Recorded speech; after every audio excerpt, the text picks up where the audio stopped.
Hello and good evening or good morning or good afternoon, whenever you find this. And happy January 15. It is January 15 today. And if it's your birthday, happy birthday to you. I hope you're having a marvelous day. So today we're going to get into The Secret Language of Birthdays, your complete personology guide for each day of the year by Gary Goldschneider and Joost Elfers.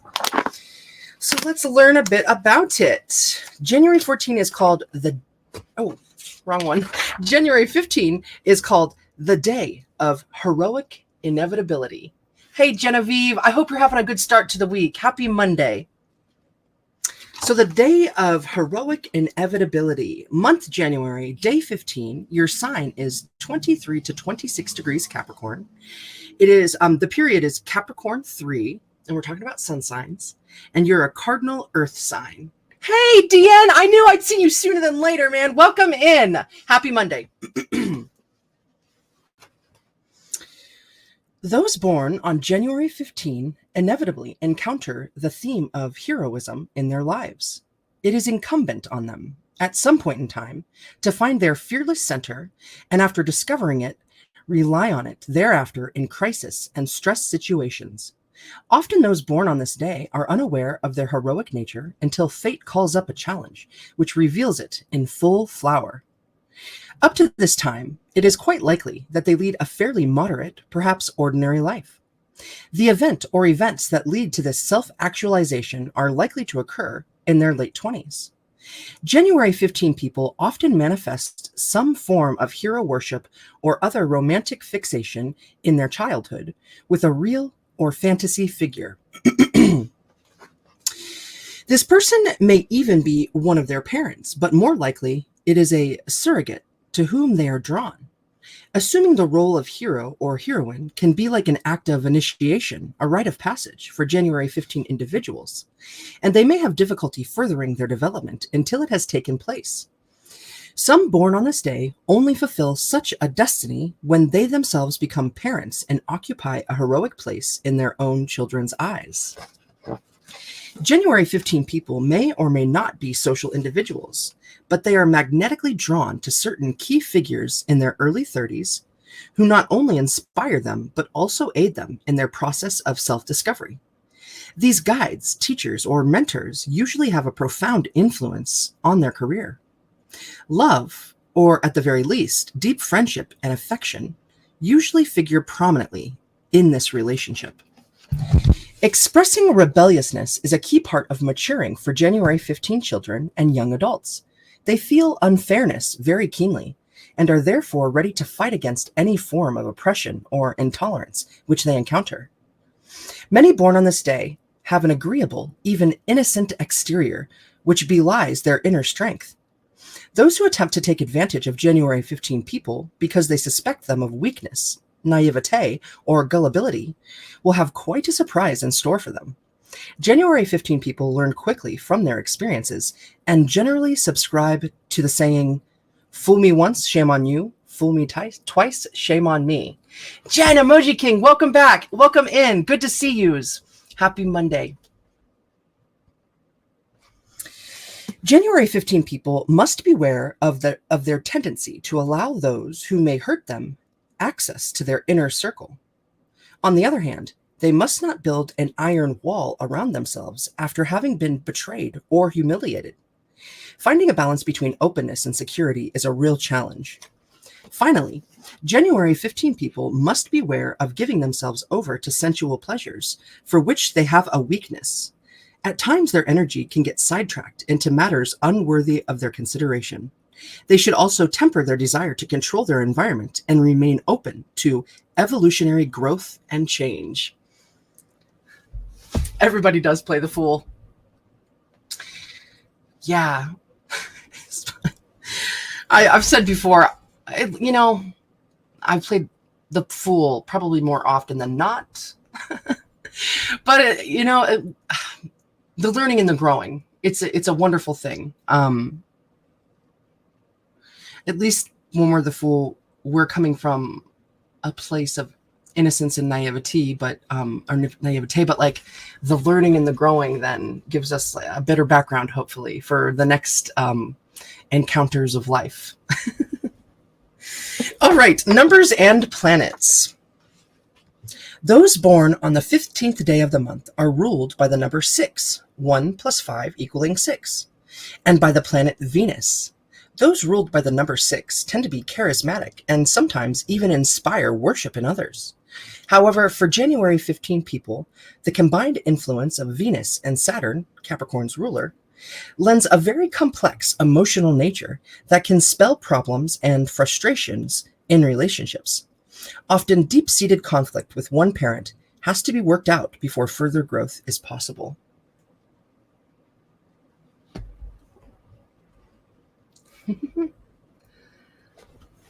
Tarot. The 15th card of the major arcana, the Devil, indicates a fear/desire dynamic working where sexual attraction, irrationality, and passion are concerned. The devil enslaves us through our need for material comfort and money.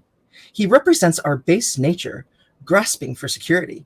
He controls us through the irreconcilable differences which exist on our male and female nature. A positive side of this card is sexual attraction and the expression of passionate desires. Yet the card can serve as a reminder that although we are bound to our bodies, our spirits are free to soar. January 15 people must avoid making others overly dependent on them or using their coercive powers in an unethical fashion. Health. Those born on January 15 often have problems involving the more sensual aspects of their nature. For example, those born on this day can be periodically overindulgent, or averse to food and sex, symptomatic of underlying emotional ambivalence. Such problems generally result from negative childhood experiences with one or both parents. January 15 people must be careful not to use emotions as weapons or manipulative devices, particularly if and when they themselves have children. Learning to cook well is important to January 15 people in that they are thus more likely to develop a healthy attitude toward food. Sports and exercise of all types are recommended, particularly team sports that will teach social as well as physical skills. Advice. It is inevitable that you play your heroic role. Be sure that it is in service of goals worthy of you. Be discriminating, but also open to change. Discover what works for you. Learn to wait and when to act. Find the right place and time for all things. The meditation for this day is: in the great battles of life, the most powerful weapons are often wisdom and understanding. Dang. Padjo, welcome in. Wasn't that was great. In the battles of life, the most powerful weapons are often wisdom and understanding. That's awesome. So if you yourself was born on this day, your strengths could be that you are idealistic, pleasure-loving, and heroic. And your weaknesses could be that you are indulgent, insecure, or idolizing.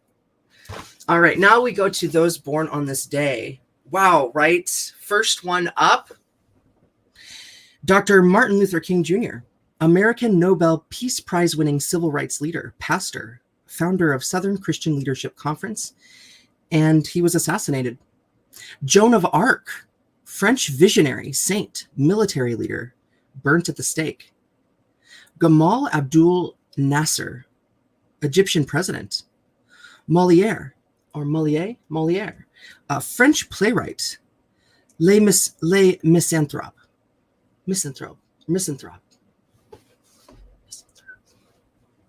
Edward Teller, Edward Teller, Hungarian nuclear physicist, A-bomb developer. Pierre Joseph Proudhon, Proudhon, revolutionary socialist and anarchist.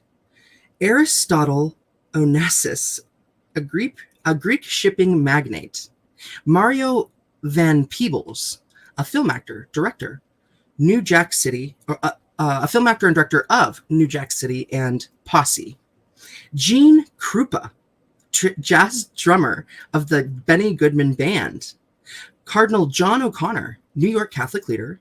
Lloyd Bridges, film, TV actor, father of Bo and Jeff Bridges. I know every single one of these people. This is weird. That never happens. um, we still have a little bit left. So, Thomas Cole Younger, 19th century desperado. Yeah, I don't know who he is. Okay. Saud ibn Abdul. I'll spell it. SA'UD space IBN space ABDUL, a Saudi Arabian king. Hugh Trevor Roper, a British historian of the last days of Hitler. Lee Teng-hu, or Hui, a Taiwanese prime minister. Franz Grillparzer,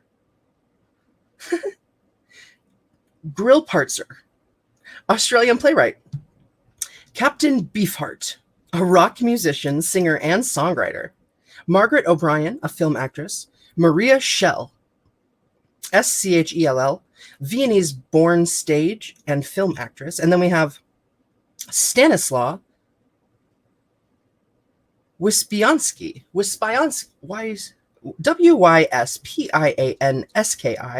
a Polish painter, poet, and dramatist. Interesting. Oh, I feel a sneeze. I wonder if it's gonna. Un momento!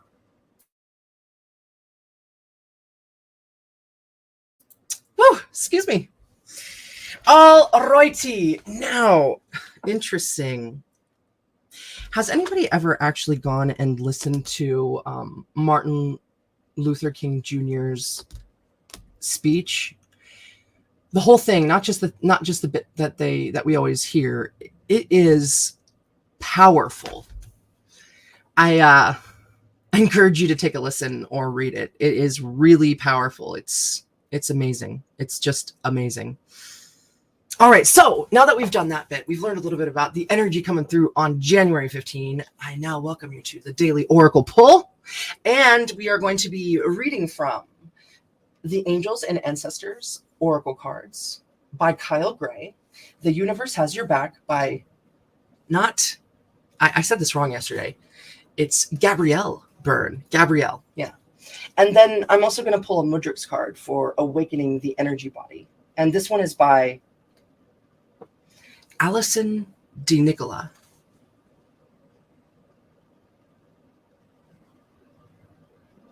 And the artwork is by Sabina Espinay. All right. Okay. So I'll get this book out of the way.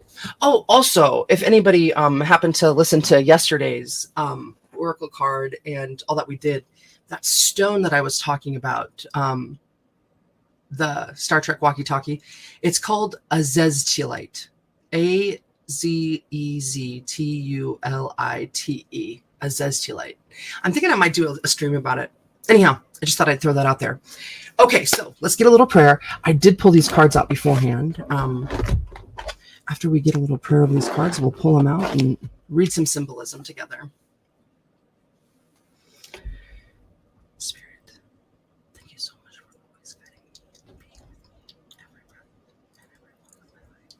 Help me to see the symbols and the messages. Help me connect with you and speak through you, through me as a vessel. Thank you for always guiding me. Each and every one of us, please draw anyone who needs to hear this message down along their path. For our best and highest good. Thank you so much. All right, let's do it. I'm going to start with the mudra card. Mudras are ancient hand symbols that direct energy in our body through our own meridian paths. Is that what they're called? Even in our bodies? Yeah, I think they are. So these hand symbols, they've been used for so many years. I'll do some more research so that I can know more about it. I know that they've been used throughout the ages, like many ages, to hone in on energy. And you are welcome to use these energies and direct these energies through your body by using these hand symbols. So Spirit, please give us a mudra that can help us on our path. Please and thank you for our best and highest good. One card. Top card. Nourishment. Oh, dude. So, right. Okay, root sacral. Sacral's orange into the yellow for the solar plexus. And like the orange and the yellows, they kind of, well, they all connect. Okay, so nourishment, the Mira mudra. Mira, like a mirror. Ooh, 16 for 7. Trust in the unseen.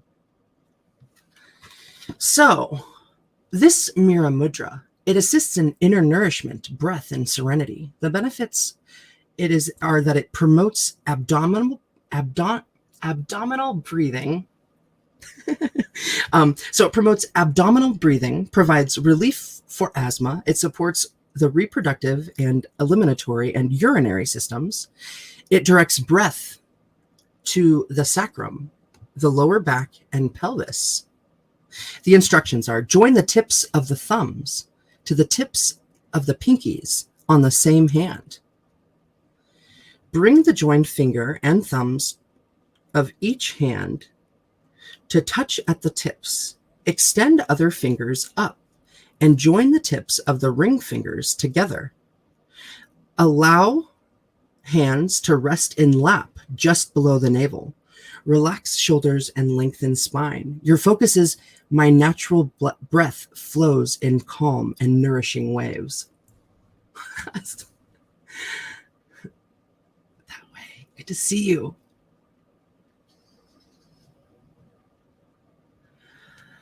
Interesting. Mirror. Okay, so my natural breath flows in calm and nourishing waves. Even reading that sentence out loud makes me feel calm and nourished. Nourishment. Beautiful.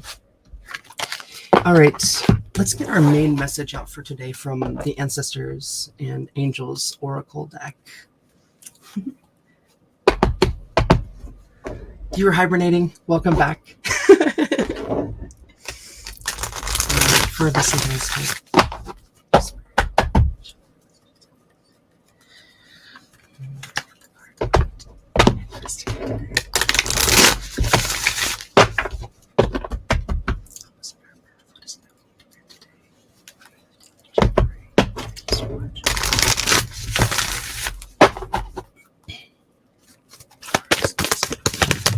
Haha! Oh my gosh, snake energy. Shed old skin. Oh, there's 2 cards. Snake and Sun. We're taking them both. They were together. I show you. Okay. I'm trying to get maybe like this. There we go. I can't see. Ooh.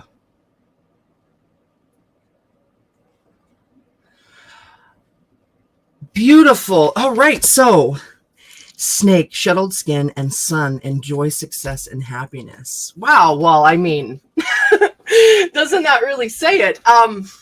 We are shedding old patterns. We are moving into the sunlight. Man. All right. So I'm looking at these geometric patterns in here. Not only do we have the flower of life pattern that's over top of these cards, it's a sacred pattern. You're welcome to look more into that, by the way. It's fascinating how the numbers work with that. But then we also have this geometric mandala in the sky. It's like a night sky behind this snaking pattern. Also the symbol for water here. So we're shedding our old skin and we're working through that with our emotions. We're being led by spirit. And the inner strength, our oversoul. We're always led by spirit. I mean, you don't have to subscribe to that. That is certainly how I've lived my life. I feel that in all the synchronicities. But if you allow yourself to drop into the thoughts of, wow, maybe I am led by spirit, you'll be overwhelmed and like in a wonderful way at how things start presenting themselves to you in your life.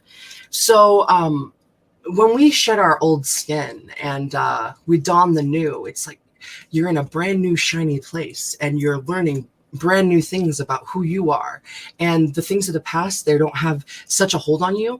And it's almost like that skin just like it went down into the water. It's like because the tail ends like in that triangle pattern, right? So when you work through these emotions and you come out on the other side, it's like you're soaring into the sky. So we also have that caduceus energy here too. Just one of them, right? Just one of them. But we've got this caduceus energy here. So it's also a healing. It's like it's an elevating, it's a spiritual elevation. It's a spiritual healing inside yourself. And understanding where you're coming from this very emotional spot. And as you continue to shed the skin and come into your own being, it's going to be shown throughout the world, throughout the land. And you'll feel a much greater sense of stability and happiness inside of you. You've been laughing for over an hour? I just caught that's what Jen said. That's amazing. I love that. So this sun energy, enjoy the success and happiness, give yourself that pat on the back and go out and celebrate with those that you love. You have really come far on your path. And, these cards being drawn out on this day, it's like to help remind you of how far you have come and not to forsake it. Yeah, like you have shed so much of the old. You are, we're always, growing and learning and becoming. And this is showing like a marked spot for you that you have really done so much work. Take notice, take heed, and live in the sunlight, live in the sun and bask in that, that feeling of accomplishment and happiness, joy, growth, all of it, being illuminated. It's a beautiful energy. It's so positive. There's like, we all go through different things in life. Not everything always feels so happy. There toxic positivity. That's a thing, right? But it looks like you see both sides of the coin. Also, like in contrast to these cards, we've got the light and the dark, and it's like you have a view of that, and celebrate in who you are and how far you've come, and keep making those steps forward to remain in that brand new shiny skin of yours. All right. Wow, that's gorgeous. Seems too easy.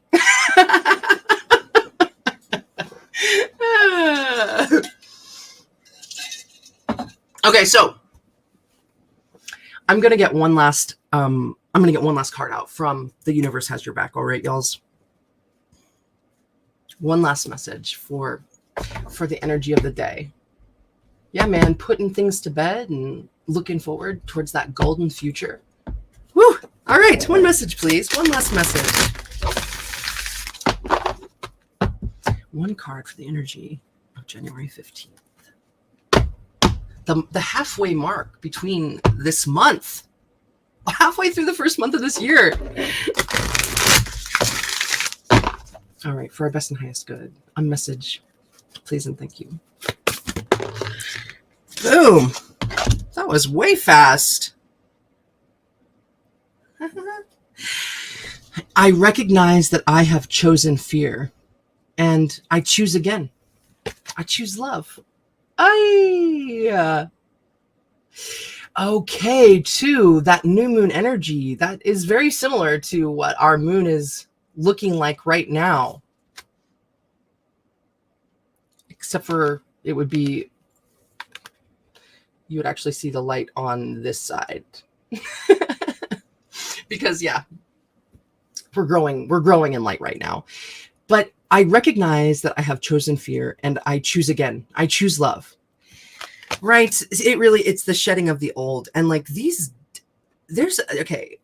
a lot of purple throughout these cards and stuff, but this purple is one of the darker cards of this entire deck. Like it's like steeped in wisdom. It's steeped in those royal purple colors, showing your own royal divinity and your connection to the moon. The moon is synonymous with feminine energy, but it's also synonymous with our shadow selves, our shadow side. And you have spent a long time in this shadow side, a long time choosing fear. And I get it. There's so much to look at that is easy to be full of fear over. there were some things that came across my feed on YouTube today that I haven't thought about in a long time, or at least, but yeah, they things about stuff that's going on in the world, and everything that went down in the pandemic, and new information that's coming out, and who's being accountable for this, and all of that stuff. And there's all this talk of war, and I said, truckers going missing in the world. There's tons of things out there that are happening, right? And you can focus on it, or you can be aware of it, and you can still hold focus on what it is that your life's purpose, your life path is. It's okay to be aware of these things and not necessarily live in that space where it's all you're thinking about, it's all you are about, because this energetic body that you have and the thoughts that you have, they're gonna create your next day and your next moments and your future thereafter. So being aware and working towards solutions and your own sphere of life. Like I'm always saying, hold it down in your own corner of the world. Who is it that you're interacting with on a regular basis? And so yeah, man, that could be you. You could be a person. Maybe you're like a rebel, you little rebel. You could be this rebel, and you live in this space with all this dark. You get to know all those secrets, and you're like steeped and enriched in this wisdom. But through learning, we could recognize that we are in fact guiding our life through fear, and that it could do everyone some good to take a bit of break from that, to live from love, to be informed while still living in love, and putting energy out there towards things that are going to bring more love and joy into your vibration. And not just love and joy, but growth and information for all. So yeah, shedding that old skin right into the sun. You're going to take all of that knowledge from the shadows right with you. And that divine feminine is with you, but choose love. That's what we're here to say. Choose love. I choose love. Dang. Wow. Every day's different. I mean, I know that, but it's so cool. The energy is so different every day. Yesterday was like the monotony and the doldrums, but today is like, man, pat yourself. This is great. Excellent. So everyone here, now or later, I appreciate you so much. I love you. And thank you so much to StreamYard and YouTube, my friends and my family. And above all, thank you, God. Thank you, Goddess. Thank you to all of my guides and spirits and Vishnu. And I don't know, I might go live in just a second here to talk a bit more about that Azeztulite. But as far as this stream is concerned, the day of heroic inevitability, I'll see you guys tomorrow. Thank you so much. Mwah. Bye, Saturnian. See you guys. And